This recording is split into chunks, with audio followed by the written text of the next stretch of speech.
pantun dulu ya guys. Makan durian campur semangka. Alamak, kulitnya dimakan juga. Terima kasih buat semangatnya. Yuk, kita lanjut part 2. Perundingan Renville.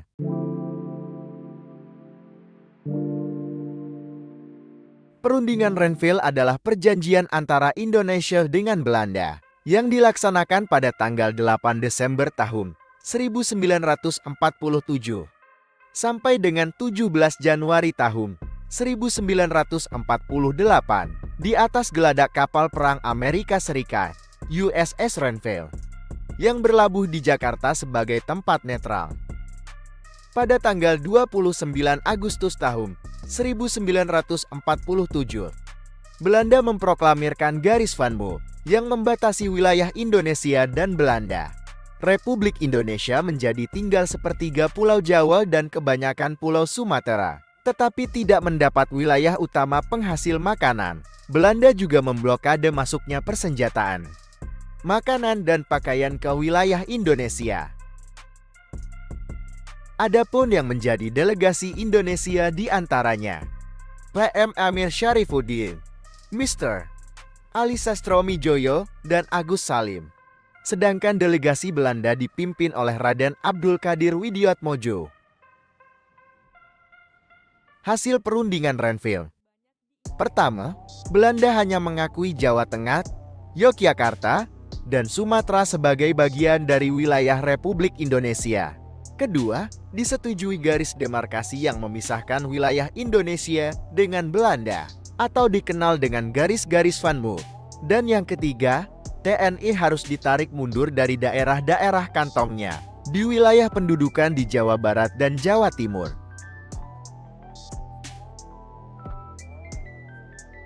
Dampak perundingan Renville adalah Indonesia semakin merugi karena wilayahnya semakin kecil. Ekonomi Indonesia juga memburuk karena wilayah penghasil kebutuhan pokok dikuasai oleh Belanda.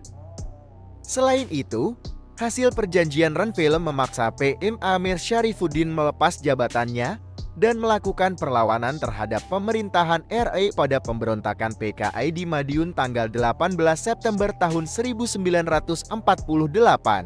Ditambah lagi, hasil perjanjian Renville memaksa TNI ditarik mundur, sehingga melahirkan peristiwa Long March Siliwangi dari Jawa Barat ke Jawa Tengah dan Yogyakarta, yang kemudian melahirkan pemberontakan Darul Islam Tentara Islam Indonesia pimpinan Kartosuwiryo yang ingin mendirikan negara Islam Indonesia. Agresi militer Belanda 2. Agresi militer Belanda II atau Operasi Gagak terjadi pada tanggal 19 Desember tahun 1948. Penyebab terjadinya agresi militer Belanda II adalah ketidakpuasan Belanda terhadap hasil perundingan Renville. Belanda menganggap bahwa perundingan tersebut menguntungkan Indonesia. Belanda juga masih ingin berkuasa secara total di Indonesia. Selain itu, kondisi politik dan militer Indonesia belum stabil, sehingga kesempatan baik bagi Belanda untuk menguasai Indonesia dengan mudah.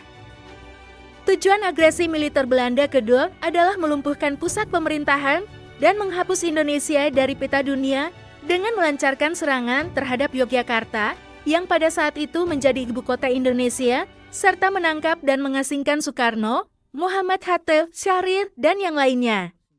Jatuhnya ibu kota Yogyakarta ke tangan Belanda memaksa dibentuknya pemerintahan darurat Republik Indonesia di Sumatera Barat yang dipimpin oleh Syafruddin Prawiranegara. Pemerintahan Darurat Republik Indonesia. Pemerintahan Darurat Republik Indonesia berlangsung sejak 22 Desember tahun 1948 hingga 13 Juli tahun 1949. Pada saat agresi militer II dilancarkan, Soekarno dan Hatta tidak ikut bergerilya bersama dengan Jenderal Sudirman dan lebih memilih ditangkap oleh Belanda dengan pertimbangan agar lebih mudah berjuang secara diplomasi dengan Belanda. Selain itu juga Belanda akan mendapat tekanan yang lebih besar dari dunia internasional khususnya PBB. Sebelum Soekarno dan Hatta menyerah, mereka sempat mengetik dua buah pesan. Pertama, memberi mandat kepada Menteri Kemakmuran, Mr. Syafruddin Prawiranegara untuk membentuk pemerintahan darurat di Sumatera. Kedua, jika Syafruddin gagal, maka mandat dipegang oleh Mr. Alexander Andries Maramis untuk mendirikan pemerintahan dalam pengasingan di New Delhi, India.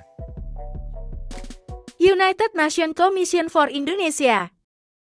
United Nations Commission for Indonesia dibentuk oleh PBB pada tanggal 28 Januari tahun 1948 untuk menggantikan Komisi 3 Negara karena dianggap gagal mendamaikan konflik antara Indonesia dan Belanda. Tujuan pembentukan UNCI adalah untuk memulihkan kedudukan Indonesia dan membawa masalah Indonesia-Belanda ke konferensi meja bundar. Tugas UNCI diantaranya adalah 1. Membantu proses perundingan masalah Indonesia-Belanda. 2. Mengurus pengembalian wilayah kekuasaan pemerintahan Indonesia. 3. Mengajukan usulan atau saran untuk membantu tercapainya kesepakatan antara Indonesia dan Belanda. Adapun pihak yang terlibat dalam UNCI adalah 1. Tom Trickley, anggota Komisi PBB Australia. 2. Heremans, anggota Komisi PBB Belgia. 3. Merle Cochrane, anggota Komisi PBB Amerika Serikat. UNCI membawa Indonesia dan Belanda ke meja perundingan yang dikenal dengan Perundingan Roem Royen.